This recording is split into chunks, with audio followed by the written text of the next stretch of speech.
አርበኛ እስቲበል አሁንም ውጊያ ውስጥ እንዳላችሁ ነው የደወልኩልህ። ያለፉትን 4 ቀናት እንዴት ያለፋችሁት ነው ያለው? መጠነ ሰፊ ጥቃት ነው አገዛዙ የከፈተባችሁና ያለውን ሁኔታ ባጭሩ ግለጽልን። አመሰግናለሁ መሳይ። እንግዲህ ከዚህ በፊት ከሰኔ 10 እስከ ሐምሌ 10 የሚል እቅድ አቅዶ ወደ ደጋዳሞት በተለይ የቴዎድሮስን የወታደር መቀመጫ ወደ ሆነው ወደ ደጋዳሞት ተንቀሳቅሶ ነበር። በዛም 76ኛ ክፍለ ጦርና 59ኛ ክፍለ ጦር ሙሉ በሙሉ በመደምሰስ እቅዱን አዛብተነው ነበር። ከሳምንታት በኋላ ደግሞ እንደገና መልሶ በመደራጀት ከ3 ጀነራሎች በላይ ከ7 ኮሎኔሎች በላይ በመያዝ ወደ ደጋዳሞት በርካታ ኃይል አስተልፎ ተንቀሳቅሷል። በዚህም በርካታ የአብይ አህመድ ሰራዊትን መደምሰስ የተቻለበት ሁኔታ ነው ያለው። እንግዲህ ደምስሰናቸዋል። ጠላት እኛን እንደ ሽምቅ ተዋጊ ሳይሆን እንደ መደበኛ ተዋጊ ነው እየቆጠረን ያለ።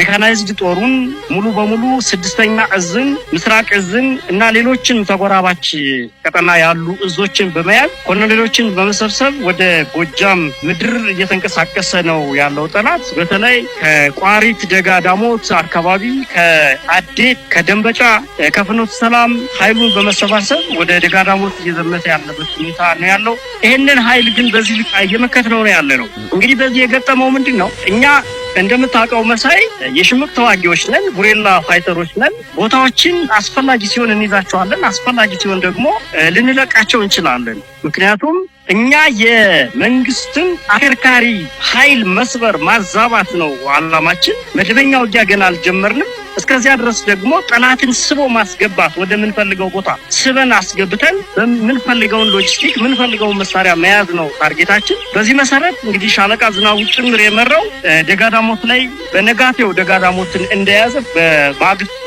ታላቅ የሆነ ውጊያ አድርገን ብሬንና ስናይፐሮችን የቡድን መሳሪያዎችን መደምሰስ የተቻለበት ሁኔታ አለ። ጠላት ግን በዚያ አላቆምም መሳይ። ከቢውኝ ወደ ጮቄው ተራራ እየተንቀሳቀሰ ነው። በተመሳሳይ ከደንበጫ በሁለት አቅጣጫ ወደ ጮቄው አሁንም እየተንቀሳቀሰ ነው ያለው። ከረቡ ገበያም በዛሬው ዕለት ተንቀሳቅሷል። ከደብረ ማርቆስም ወደ ላይ በደብረ ዘይት በኩል አርቆ ወደ ላይ ተንቀሳቅሷል። እንዲሁም ደግሞ የቦቅላ ደብረ ማርቆስ ዙሪያ ላይ ተንቀሳቅሷል። ይሄ ሁሉ እንግዲህ የፋኖን ያለበትን አካባቢ መያዝ የሚልና ለሌላ እልቂት ለሌላ ጦርነት ራሱ ለማዘጋጀት መጀመሪያ ፋኖን ማጥቃት አለብኝ በሚል ስሌት ነው እንግዲህ ይሄንን ያክል ኃይል ወደ ጎጃም አስገብቶ ህዝብ እየጨፈጨፈ ያለ። ይሄንን የኛ ፋኖች የኛ መሪዎች ፖለቲካል መሪዎች የወታደራዊ መሪዎች እቅድ አቅደን ወዴት ማፈግፈግ አለብን፣ በየት በኩል መቁረጥ አለብን፣ በየት በኩል ማጥቃት አለብን በሚል በደንብ በተሰላ መልኩ እሱን ወደ መግደያ ዞን በማስገባት እየተዋጋ ነው እንገኛለን። በተለይ እንግዲህ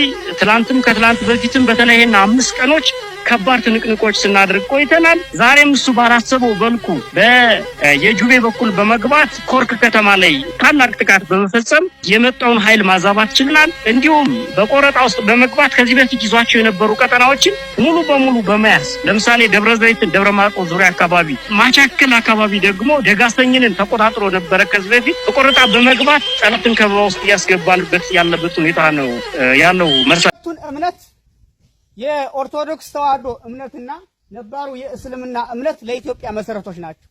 ሁለቱም ተደጋጋፊዎች ናቸው። አንዱ አንዱን አይነቅፍም። አንዱ በአንዱ ሃይማኖት ጣልቃ አይገባም። እስልምናውም የራሱን እምነት ያጸናል፣ ኦርቶዶክስ ተዋህዶም የራሱን እምነት ያጸናል። አንዱ ከአንዱ ጋር ግን አይጠላለፍ። ስለዚህ የሁለቱ ሃይማኖት ለማጋጨት ያልተደረበት ርቀት የለም። አሩሲ ላይ እንግዲህ የዛሬ 3 ሳምንት አካባቢ ከዚያም በፊት በተደጋጋሚ ክርስቲያኖች ይታረዳሉ፣ ይገደላሉ፣ ካህናት ይታረዳሉ። ምን አይነት ስያሜ ይሰጣሉ መሰላችሁ? ሙስሊሞች ክርስቲያኖችን አረዱ፣ ሁለቱ ሃይማኖት እንዲጋጭ። ምክንያቱም ሁለቱ ሃይማኖት ግጭት ውስጥ ጦርነት ውስጥ ገባ ማለት ለመንግስት ለዚህ አረመኔ መንግስት ለዚህ አራጅ መንግስት ለስልጣን ማራዘሚያ ሊሆን ስለሚችል ማለት ነው። ስለዚህ የዚህ ሁሉ ሰቆቃና በደል ወደ አፈሙዝ ትግል አስገባን። ይሄ ነው እንድታውቁት ሁላችንም እናው። ለምንድን ነው የምንዋጋው? የምንዋጋበትን ዓላማ እያንዳንዷን ኢቨንት እያንዳንዷን ሁኔታ ጠንቅቀን ልናውቅ ይገባል። ጥጋብ ፈንቅሎን ወይም ጦርነት ሽቶን ካለ ጦርነት አንኖርም። መግደል ፈልገን መሞት ፈልገን አይደለም የወጣነው። ስለዚህ ሁሌም ከውስጣችሁ አንግባችሁ መነሳት ያለባችሁ ለምንድነው ከዚህ አረመኔ መንግስት ጋራ ባንክና ታንክ ካለው መንግስት ጋራ ጦርነት የገጠምነው ብለን ስናስብ መልሱ ከኛ ውስጥ አሁን ከነገርኳችሁ አንፃር መኖር ስለማንችል ቅድም ነግሬያችኋለሁ። በሰላማዊ መልኩ ጥያቄ ጠይቀናል፣ አይቻልም፣ አትኖሩም ተብለናል። ስለዚህ ነፃነታችን የምናስከብረው በክንዳችን ከላይ በመድኃኒዓለም በኢየሱስ ክርስቶስ በፈጣሪ ከታች በተባበረ ክንዳችን በአማራዊ እሴት በአማራዊ የውሃ ልክ በአማራዊ ስነ ልቦና ተገንብተን ጠላቶቻችን እያርበደበርን ዛሬ ከብሬን ከስናይፐር ከሞርተር ከዲሽቃ ከሌሎችም መካናይዝድ የጦር መሳሪያዎች ደርሰናል። የጀመርነው በክላሽን ታስታውሳላችሁ። አሁን ግን ጠላት አለኝ መካበታለሁ ከሚለው መካናይዝድ ላይ ደርሰናል። ወታደሮቹ ማለቃቸው እናዝናለን። ሁላችንም የወንድማማቾቹ ውጊያ ስለሆነ የእርስ በርስ በሆነ በጣም ያሳዝናል። በተለይ ግን ይላሉ በጣም ግንባር ያደረጓቸው ያሉት የደቡብ ኢትዮጵያ ልጆችን ነው በብዛት ነው የሚሉት ከዛም ይመጣልንና በጣም ያሳዝናል። አሟሟታቸውን አይነግርም አገዛዙ። ነገር ግን ወደ ቤተሰቦቻቸው ሲሄዱ በአካባቢው መስተዳድር አስተባባሪነት ወታደሮች ተገኝተው እንዲቀበሩ እየተደረጉ ነው። ባንድ ላይ ይሆኑ እንዲቀበሩ እየተደረጉ ነው። እስኪ የተወሰነ የለቅሶን ቪዲዮ ደርሶናል። መቲ እስኪ አንዴ ብቅ አድርጊና ቪዲዮውን ማሳያቸው። የደቡብ ኢትዮጵያ ልጆች ናቸው እነዚህ ወታደሮች ማለት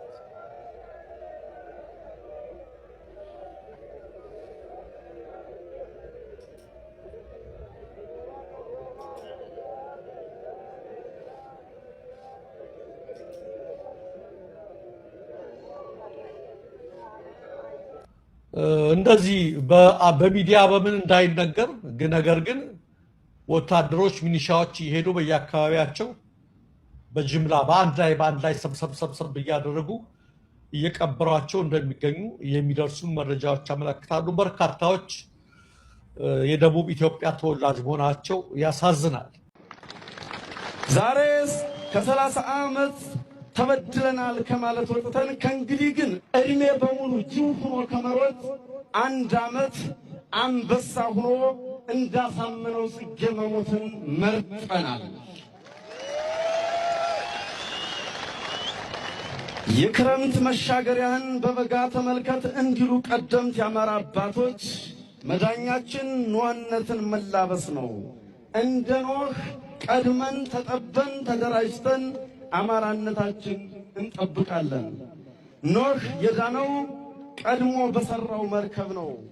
መሬት በውሃ በተዋጠች ጊዜ ኖህ ወደ መርከቡ የገባው መሬት በውሃ ስትጥለቀለቅ በሰራው መርከብ ሳይሆን ቀድሞ በተጠበበበትና በሰራው መርከብ ነው።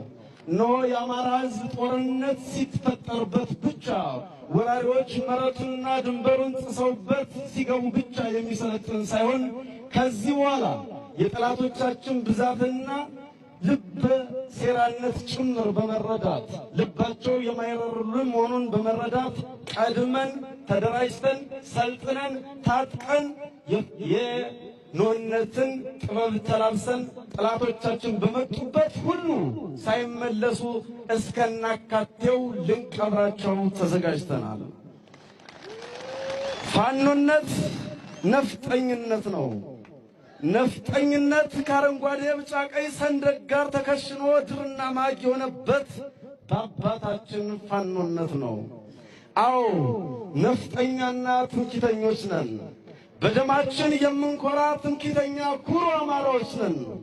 ነፍጠኞች ፋኖ በማንነት ለመጣብን ነፍጥ የምናነሳ በእጅግ የምንጨብጥ ተንበርክከን የምንተኩስ ዝናር የምንታጠቅ ትምክህተኛ ፋኖች ነን። በሎለ ጠላት ለወደደን ማር ለጠላን ኮሶ የሆን በማንነታችን የማንደራደር የቴዎድሮስ ደም መቅደላ ላይ የሚጠራን የበላይን መስዋዕትነት የማንረሳ የሚየ ምኒልክ መሐላ ያለብን ማርያምን ብለን የተገዘትን የጦረኛው ሚካኤል ውላጅ ያቤቶ ኢያሱ ወንድም የገብርዬ ጀግንነት ወራሽ በፋሲል የዘመነ በላሊበላ ቅድስና የተቀደስን የሁሴን ጅብሪል ልጅ ወላሂ ብለን የማልን የመምህር አካለ ወልድ ደቀ መዝሙር ነው ይበለው እስኪ አንተ።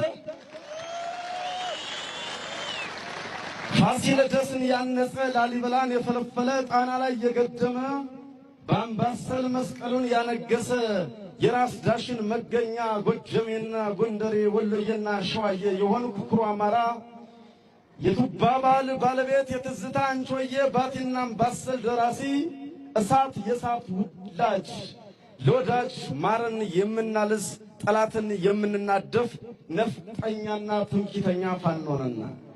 ፋኖነት የቴዎድሮስ ዘረመል የገብርዬ ግስላ የበላይ አብራክ ክፋይ የሚኒሊክ የመንፈስ ልጅ እልም ያን ካሳምነው ጽጌ የተወለድን የሱ የወንድነት ልክ የታጠቅን ነን።